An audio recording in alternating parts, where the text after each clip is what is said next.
Salut, bienvenue. Bienvenue dans notre chaîne GM Global Vision TV. Ça là, c'est notre deuxième partie. On était en train de parler de la diviloterie. Nous avons commencé, mais malheureusement, nous avions eu les caprices de la technique, des caprices techniques. Alors, nous allons continuer notre vidéo. On s'était arrêté là où on s'était arrêté après avoir vérifié les résultats et que vous aviez été sélectionné. Vous avez été sélectionné, comment procéder. Vous allez voir d'abord sur votre page, il y a maintenant une page pour vous dans ce site-là qui, lorsqu'à tout moment vous allez venir entrer vos informations, le nom, le prénom, la date de naissance, dans ce qu'on demande pour vérifier les résultats, vous allez être à même de voir cette page-là, d'entrer sur cette page-là, imprimer si vous pouvez imprimer. Et après ça, j'étais en train de dire que les tips pour être à la page, pour ne pas être en retard avec quoi que ce soit. Moi, je donne le conseil en fait à tous les sélectionnés. Je donne le conseil de faire rapidement, remplir les formulaires de ces formulaires-là, c'est DS260 en anglais. En français, c'est DS 260. C'est le formulaire que vous allez remplir pour la demande de votre visa. Vous remplissez le formulaire 2S 260. Après l'avoir rempli, vous envoyez. Autrefois, je l'avais dit dans l'autre vidéo, dans les années passées, la procédure était d'imprimer cette formulaire-là, de remplir et de mettre dans l'enveloppe envoyée à Kentucky consulaire. Mais avec des mises à jour, l'immigration a facilité un peu la tâche à tous nos candidats. Lorsque vous avez été sélectionné, il y a le lien que je vais mettre. Vous pouvez aller là, remplir votre formulaire DS 260. Ce que je veux encore vous dire est que vous devez garder une copie pour vous. Donc, vous remplissez, vous devez imprimer avant des submit, vous imprimez, vous vérifiez toutes les informations que vous avez mis et que c'est correct. Ça doit être correct. Et puis encore une chose, ça doit corroborer avec ce que vous aviez, les informations que vous avez mis autrefois lorsque vous étiez en train de jouer. Mettez les mêmes informations s'il vous plaît. Ça va faciliter la tâche. Je vais parler d'autres choses, mais continuons un peu avec je vais vous envoyer les liens pour ces formulaires-là. Vous pouvez aller en ligne, remplir ces formulaires. Si vous voulez, par exemple, d'abord, vous pouvez aller en ligne, trouver ces formulaires-là, vous imprimez, vous faites vos essais sur ces formulaires-là, vous mettez toutes vos informations, vous remplissez d'abord sur le formulaire physique. Après, vous pouvez maintenant aller en ligne, remplir ce que vous avez déjà mis, sur papier. Make sure. Encore une chose, vous devez vraiment être sûr que les informations que vous avez mises, c'est des informations qui sont vraies. Donc, dire vrai, ça veut dire quoi? Que vous avez vérifié, vous avez mis des informations correctes sur votre nom, l'âge. Ça doit corroborer avec ce qui... les candidats, par exemple, MK, c'est quoi, qui avait joué autrefois. C'est le même candidat qui continue, c'est le même nom qui est là, c'est la même date de naissance, c'est les mêmes informations qui sont là. C'est les mêmes informations qui sont là. Vraiment, il faut vraiment beaucoup... comment est-ce qu'on dit en français? Comprenez que nous sommes en train de nous battre entre deux langues. nous réfléchissons par moment en anglais, et puis pour traduire en français, par moment, on le fait un peu comme ça, là, quoi. Comprenez, nous, ça, c'est un peu difficile d'être entre les langues. Alors, vous remplissez votre formulaire, vous remplissez le formulaire. Après avoir rempli le formulaire, vous vérifiez, révérifiez encore, vous avez tout mis comme information et vous vous rassurez, ok, c'est les mots que je cherchais, vous vous rassurez d'imprimer, d'avoir les imprimés. C'est très important pour votre record, pour vous-même. Donc, vous devez avoir ces informations-là. Et ne vous en faites pas, je vais aussi vous parler de l'interview, comment ça se passe, à quoi vous attendre, et bien de choses. De documents, je vais vous parler des documents qu'il faut déjà préparer, déjà avoir, c'est très important. Alors, vous avez rempli, vous avez envoyé, vous avez submit votre, en anglais, vous avez submit votre formulaire. Après avoir envoyé, qu'est-ce qui va s'en suivre? Vous allez attendre. Vous attendez maintenant. Vous attendez jusqu'à ce qu'ils vont ils vont faire quoi? Vous attendez jusqu'à ce qu'ils vont vous répondre encore, toujours dans votre mur. Donc, il faut de temps à temps faire quoi? Aller vérifier. Il n'envoie pas une lettre ou soit l'email pour vous dire que non, voilà notre mise à jour. Non, ils vont mettre à jour votre tableau. Ces tableaux-là, là où vous entrez, les liens que je vais vous envoyer, là où vous entrez pour vérifier votre statut, c'est dans ces tableaux-là qu'ils vont commencer à mettre les mises à jour. Et votre interview, les informations sur votre interview, ça va aussi être là. Donc, je vous conseille de ne pas faire passer une semaine. Hein. Faites passer une semaine.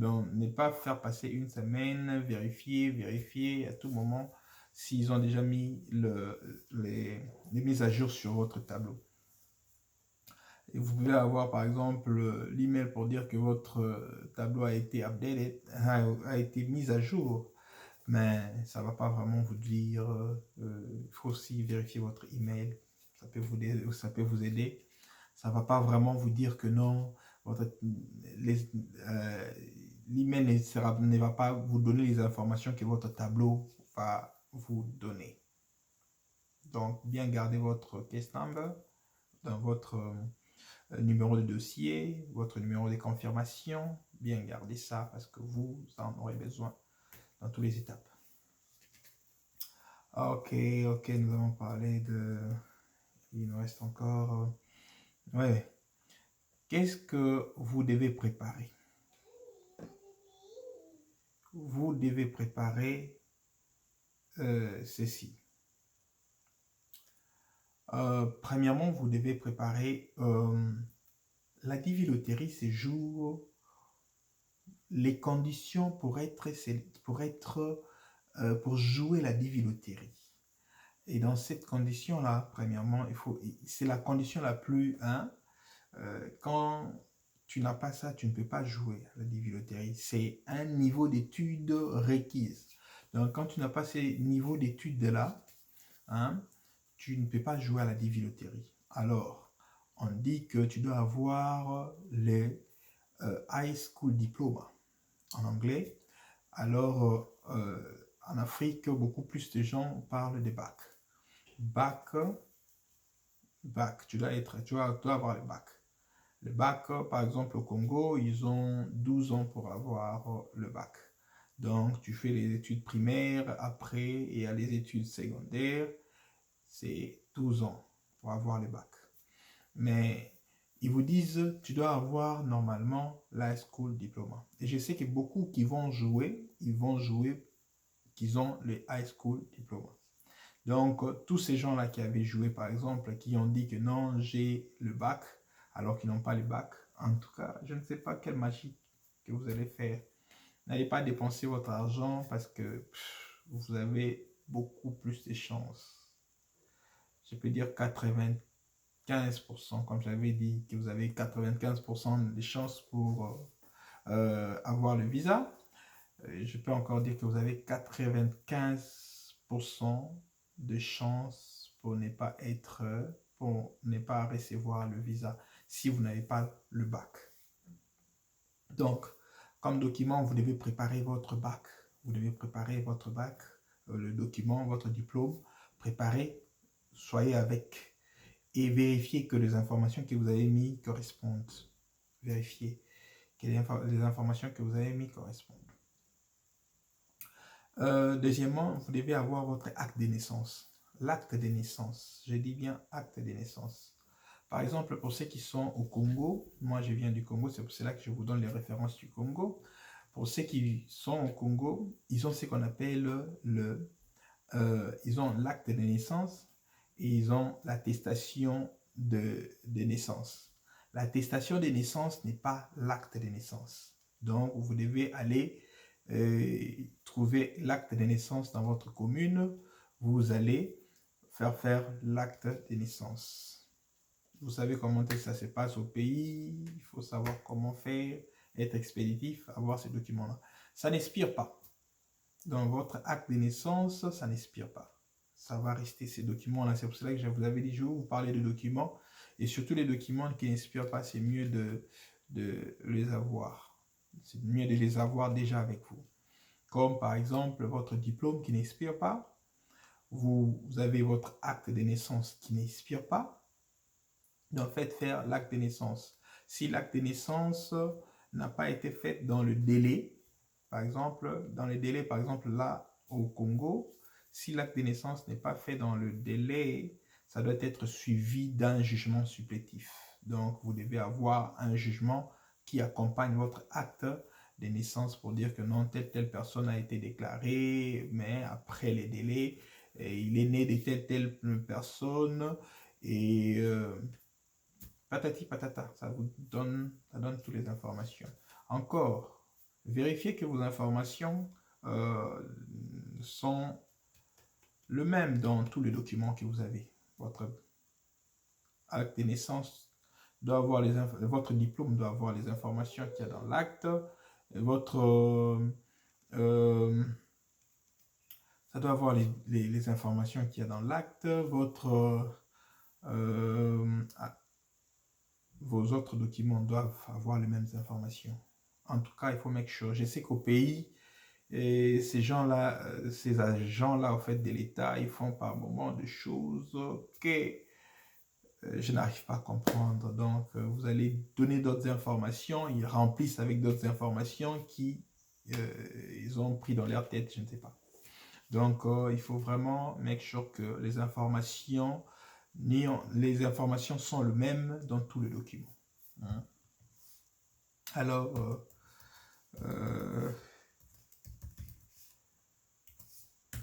donc, que les informations que vous avez sont les mêmes. Encore une chose.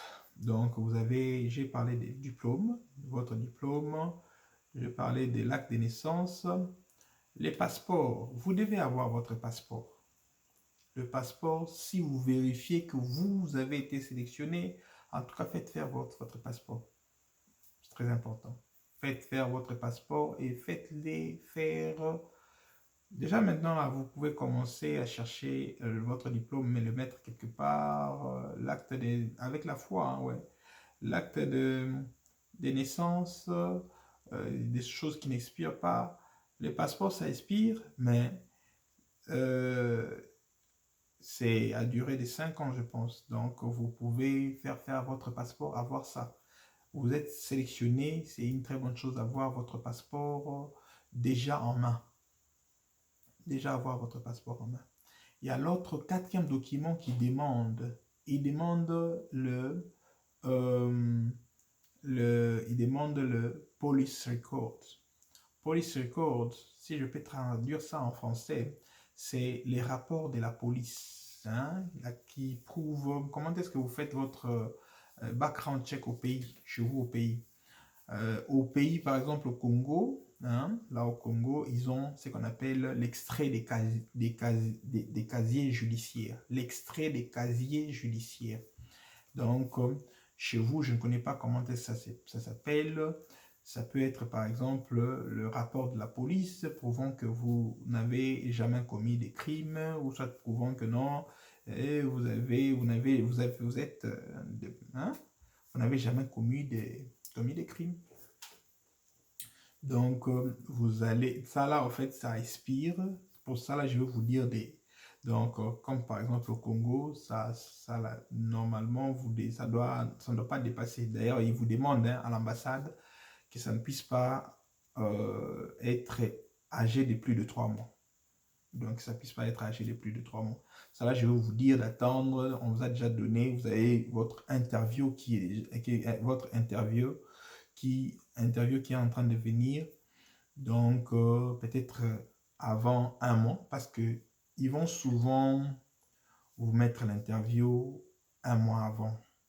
Donc, ils vont vous donner cette mise à jour-là, par exemple, que non, 1 mois avant, déjà, ils vous donnent les mises à jour sur votre interview, que non, votre interview est fixée pour que vous puissiez vous préparer. Je pense que même pour la biphilothérie, c'est même 2 mois.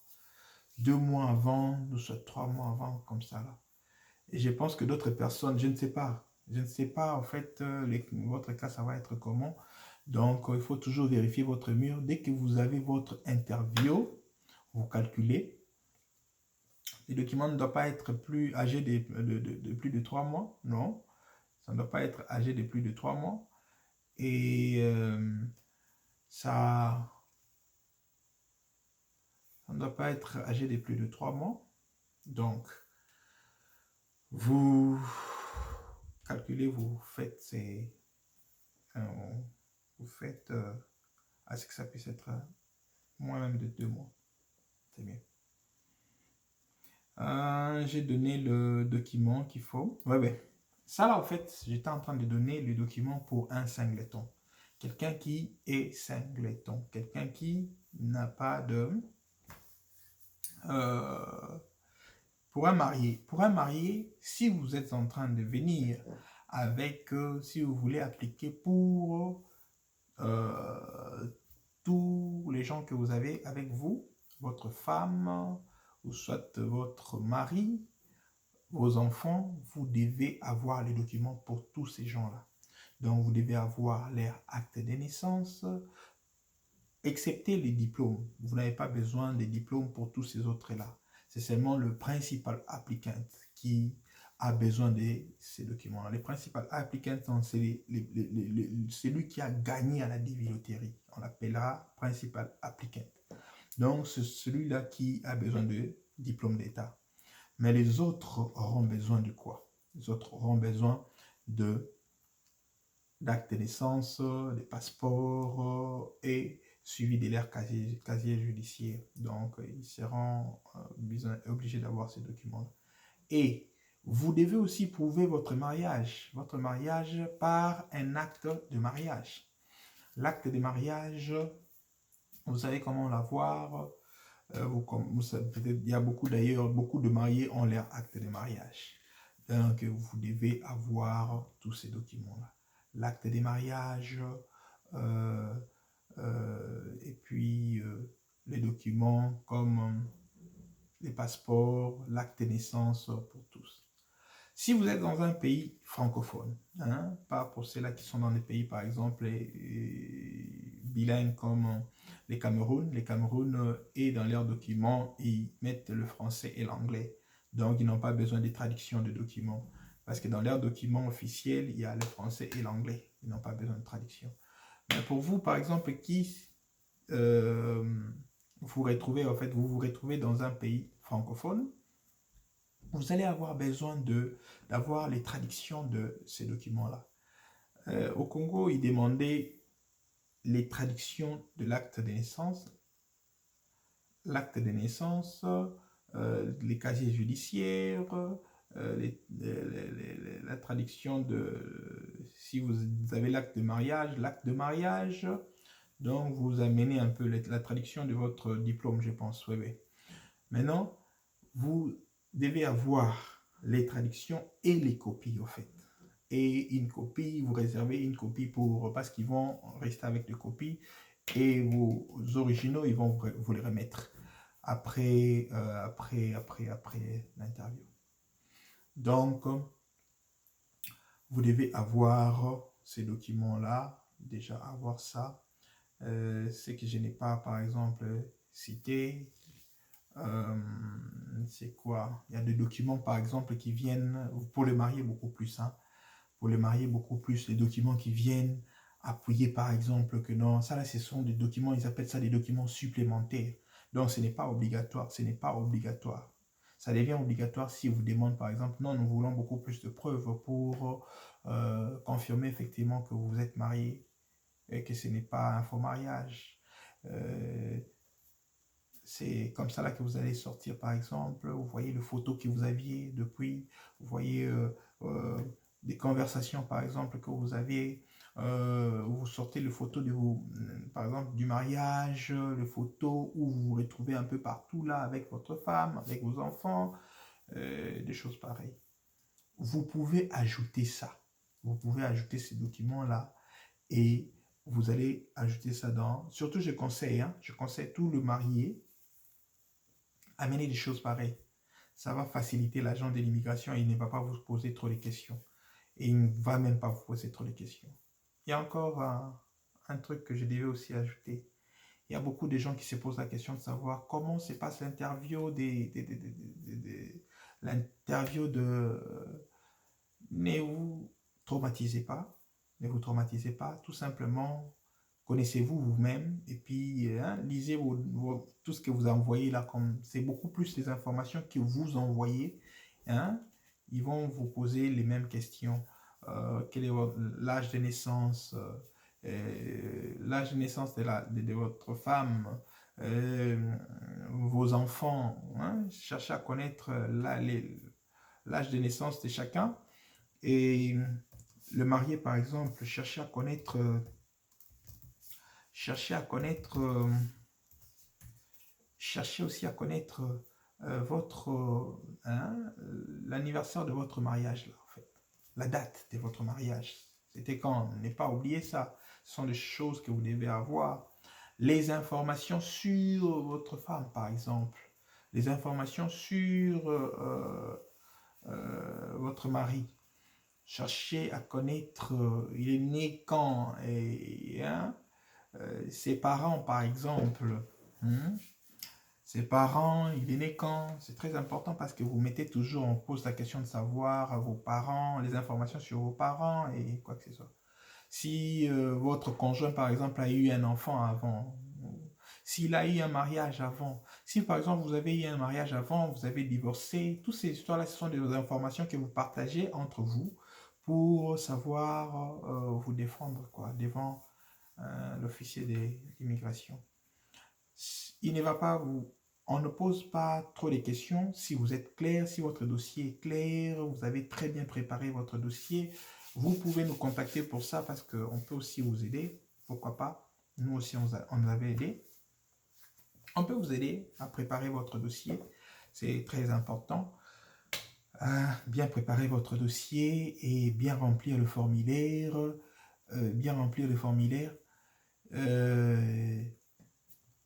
On peut aussi vous aider à les faire, pourquoi pas. Toujours par l'amour de Dieu. Et nous allons mettre le lien pour vous.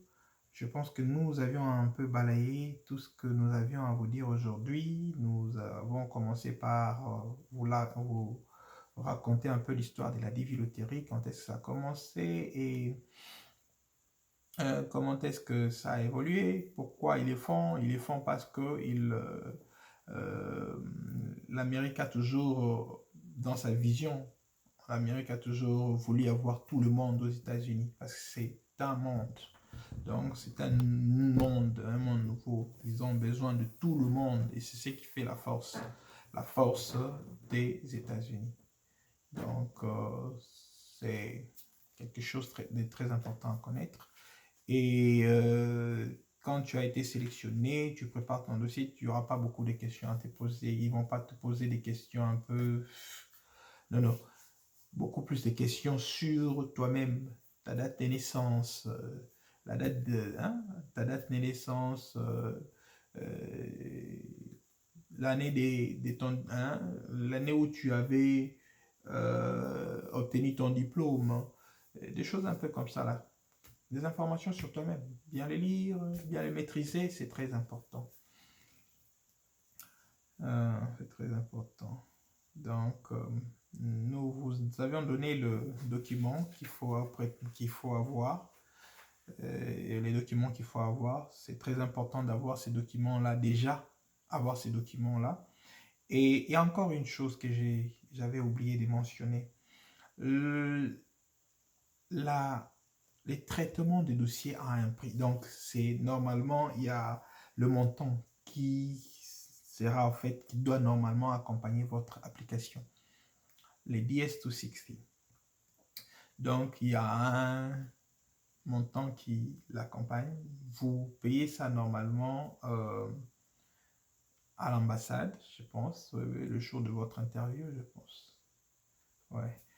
Je vais encore chercher, parce que j'ai fait ça il y a longtemps, comprenez. Donc, vous devez normalement avoir 330 $ pour l'application. Donc, je ne sais pas, en fait, pour tous ces gens-là qui... Et moi, j'étais célibataire à ces moments-là, à ces temps-là, donc je n'avais payé que 330 $. 330 $. Ça se paye, tu dois normalement avoir les cash. Pas avoir 340 $, pas, non, non, 330 $ net. Je pense que pour le marié, donc ça va être par exemple, si vous êtes dans, normalement, ça va être chaque application, parce que vous appliquez pour tout le monde, hein? Vous appliquez pour vous, pour votre femme, pour votre, hein? Pour qu'il puisse avoir le visa, et puis ce visa-là va lui donner l'accès à la green card, à la carte des résidences aux États-Unis. Laissez-moi vous encourager, cet argent-là n'est rien du tout. Les gens qui sont ici, d'autres personnes qui sont venues ici, là, ils étaient venus dans d'autres moyens, ils ont fait ce qu'on appelle l'asile, ils payent pour la carte verte, ils payent plus de 1000 $. Donc, laissez-moi vous encourager. Mais vous, vous allez venir, vous allez payer, maintenant, là, c'est maintenant une affaire de 220 $. 220 $. À l'époque, c'était 165 $, mais avec le prix ils ont augmenté les prix, c'est maintenant à 220 $. 220 $, mettez un peu avec les 330 que vous avez dépensé de l'autre côté. Donc, ça va être une affaire peut-être que vous allez dépenser dans votre démarche. Vous dépensez peut-être une affaire de...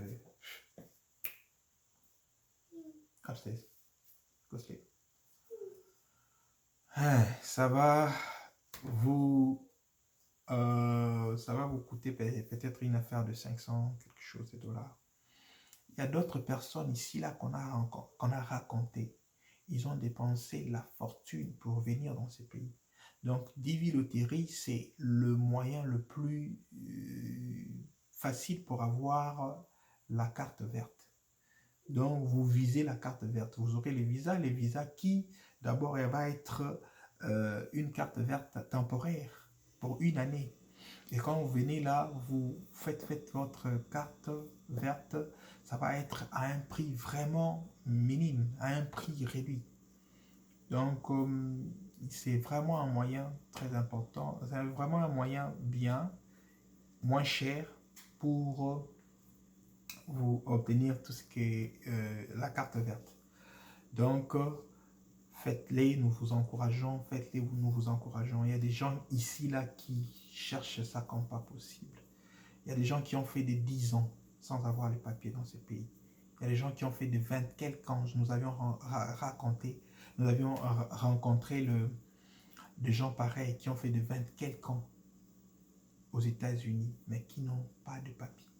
Et quand tu n'as pas les papiers, tu ne peux pas sortir facilement ici, là, aux États-Unis. Tu ne peux pas faire d'autres choses facilement. C'est difficile. Alors qu'avec la carte verte, tu sors, tu rentres quand tu veux. Tu sors, tu rentres comme tu veux. Avec la carte verte, tu as beaucoup d'options. Et tu peux aller dans beaucoup de pays, hein, dans plusieurs pays dans le monde sans chercher le visa. Si tu as la carte verte, si tu as la carte des résidents aux États-Unis. Donc, nous vous encourageons, en tout cas encore une fois de plus, nous vous demandons de nous encourager avec vos souscriptions. Souscrivez, partagez cette vidéo. Il y a des gens qui ont besoin de cette information. Nous allons vous mettre nos informations là. Nous allons mettre les liens pour aller vérifier la diviloterie. Nous allons mettre les liens pour aller remplir votre formulaire d'IS 2S, 2S et encore 2S 260. Alors, nous allons vous écrire le document qui est vraiment nécessaire que vous devez déjà avoir. Nous allons vous écrire là en fait. Cherchez ça, c'est très important. Et encore, nous allons souligner que l'ambassade des États-Unis ne dérange pas trop pour le document. Alors, n'allez pas chercher des documents, par exemple, comme vous avez demandé dans notre ambassade, qui ici, là, ils ne demandent pas. Alors, faites attention, ne dépensez pas l'argent pour rien parce que vous aurez aussi besoin, j'ai oublié de mentionner, que vous aurez aussi besoin des frais pour aller à l'hôpital, faire les examens. Donc, on vous demande de faire les examens. Dans ces examens-là, ils checkent si vous avez la tuberculose, ils checkent pour d'autres choses. Donc, mais n'ayez pas peur. Si vous avez par exemple le sida, ne vous en faites pas. Ne vous en faites pas. Et ça a déjà été... ce n'est plus... ça ne fait plus peur cette maladie-là. Il y a de moyens maintenant d'amortir le problème des sida, ici, là. Alors, il ne s'inquiète pas vraiment pour ça, beaucoup plus pour la tuberculose. Si vous voyez déjà que vous pouvez faire ces examens-là déjà bien avant, quand vous checkez la tuberculose, c'est beaucoup plus ça là qui dérange. On ne va pas vous refuser le visa pour ça, mais on vous demandera de vous traiter avant de venir aux États-Unis. Donc, si vous pouvez le faire déjà, commencez déjà à vous checker pour la tuberculose. Donc, le frais de l'hôpital, ça va dépendre de là où l'ambassade, chaque ambassade partout des États-Unis travaille avec les hôpitaux qu'ils ont agréés là dans tous les pays où ils ont leur ambassade. Donc, cherchez à connaître le prix. Cherchez à connaître le prix. C'est très important. Cherchez à connaître les prix. Et s'il y a moyen, commencez déjà. Dès que vous réussissez, vous voyez là que non, vous avez réussi, cherchez à avoir les documents que je vous ai demandé, et puis cherchez à avoir l'argent de l'hôpital, cherchez à avoir l'argent de l'hôpital, cherchez à avoir l'argent pour les documents qui expirent là. Vous avez déjà l'argent pour ça. Et cherchez à voir qu'est-ce qui se passe au fait après l'interview. Ce qui se passe avec... je vais faire une autre vidéo pour continuer ça en tout cas. On nous signale qu'on n'a plus assez de temps là, il y a 1 minute. Si je peux dire, si je peux clôturer notre émission. Nous clôturons toujours notre émission en disant que nous sommes de Jésus, nous